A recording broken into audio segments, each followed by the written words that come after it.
Okay. Hey, how y'all doing? This is Coach Rudy. Life has been quite interesting, as in on the 6th, we had a tropical storm here in Jacksonville. And so the tropical storm was, the tropical storm was just,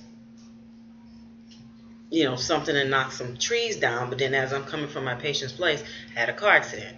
Okay, this hit and run hit me first, and then I hit someone in front of me as I was suspended in air, like to me, and hit someone, and then he drove away as we're getting to the right to collect everybody's information. I didn't want to leave her by herself, and so I didn't. So I interviewed myself. I had an interview today from her insurance company, and then I've been seeking treatment, and I guess she's seeking treatment too. And so, just dealing with it. It's just one of those things. But the last couple of days have been crazy. Like in my neighborhood, they had for Father's Day they had been shooting or firecrackers or something, like at 3 o'clock in the morning, 4 o'clock in the morning, and I was like, wait a minute, and fussing, at this party across the street, and the I guess the father didn't want to keep his child that night or something, or he was out with another chick and she didn't like that idea.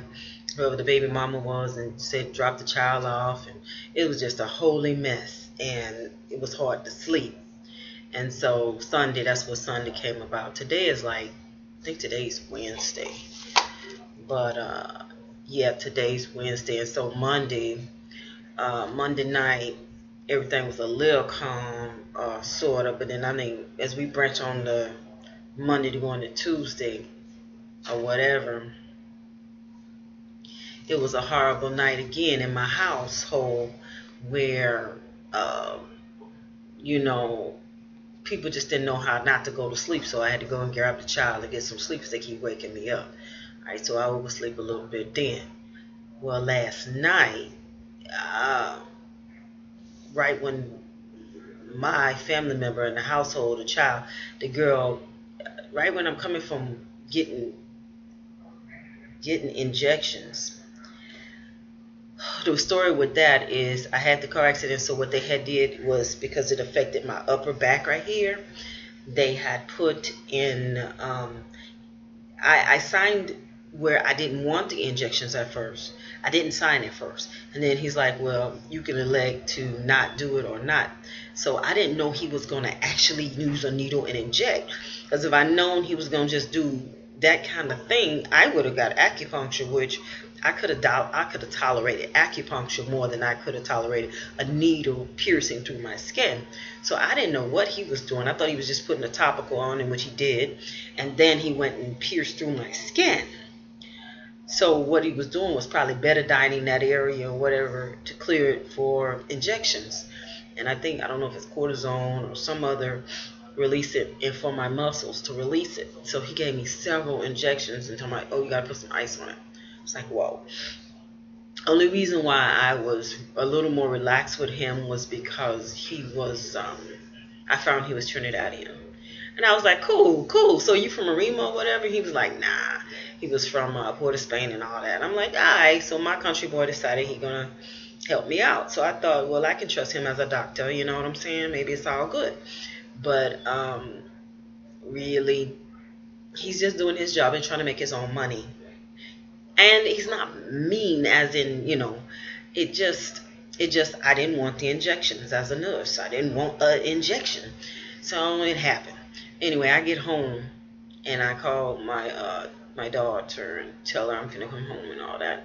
Get ready for school. So as she's getting ready for school, she says, okay, she is. I get to the house and the baby had broken her glasses, and I had no clue that that's what happened. And then they were doing all kind of crazy stuff, running back and forth in the car. In the car, I left the car open so I can go and pee and use the restroom and come back out. And they leave and close the door and all this craziness. Then I get in the car. She starts spewing off by the mouth. Oh, these people like to complain, this and that and the other. Grant D, I didn't want the little child in the rental car that I'm in with chips. Just take the chips out, put it up. You can't bring food in the car. Every time you look around, we got bugs in the car, and you complain about bugs in the car, but yet still you contributing to the bugs by bringing food in the car and leaving it or making a mess. And we never see it until the next time. See what I'm saying? Of course, bugs are going to be in the car. Then, if you're bringing bugs from the inside the house because you leave food everywhere in the house, then of course that's going to be a problem. You see what I'm saying? Come on now. Who wants to live around bugs? No, I got to live around bugs and people, vagrant people. So I'm sitting here like, really, it's not the best setup. So I'm like, something's got to give. So she get in the car. I'm tired of people complaining, blah, blah, blah, blah. Whatever. I'm like, I don't even know what she's talking about. I came out in a pretty decent attitude because, hey, the child put that out of my car. I'm good. But she complaining and going. I'm like, what's wrong with that girl? And she talking nonsense, craziness, all that stuff running out of her mouth and all. I should have killed myself. All that. And I could run and jump out this car. I unlocked the door. Even if you lock the door, it means I couldn't get out. I said the door is unlocked, and I'm driving in store, and we next to the ambulance. I'm thinking. So anyway, I'm like, if people getting all crazy and I ain't got nothing to do with, I don't know what's going on. So get out of the car. She dropping stuff. Everybody dropping stuff and running out of the car acting crazy, being very disrespectful. A lot of words what came out was disrespectful. I ain't talking to you, boy. Wait a minute, who are you first?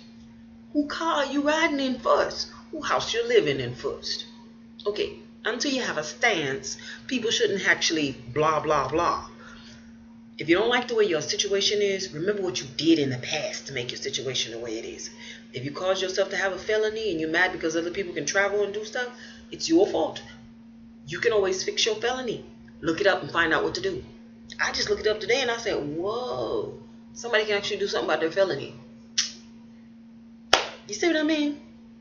So the whole point is to tell you, you're going to have days where it's good and it's bad. You're going to have days where you're getting ready to graduate and people are going to be mad. People are going to be acting crazy with you, acting all nonsense crazy because you keep going and you got the spirit to keep going. And you want to get your stuff and keep your life upright. You got to remember, people don't always want that for you. People don't always want the best for you. They may want the best for themselves because they're selfish. They not want the best for you. Like for myself, I try to pay for her to have driver's license for the next week so she can drive and take time to have a driver's license. That's my hard-earned money. For me not to want to do nothing nice for you? Come on. So that's why this, as Coach Rudy is saying, is you got to take time and say, you know what, enough is enough. I've done all I could to help you out. If you don't help yourself, there's no helping. And in some kind of way, we got to find a medium to know it's not our fault when things happen to other people. We don't cause those things to happen to those people. But if we do cause those things, make amends. If we don't cause those things to happen to other people, then it's not our fault. The people have to take responsibility for what they do.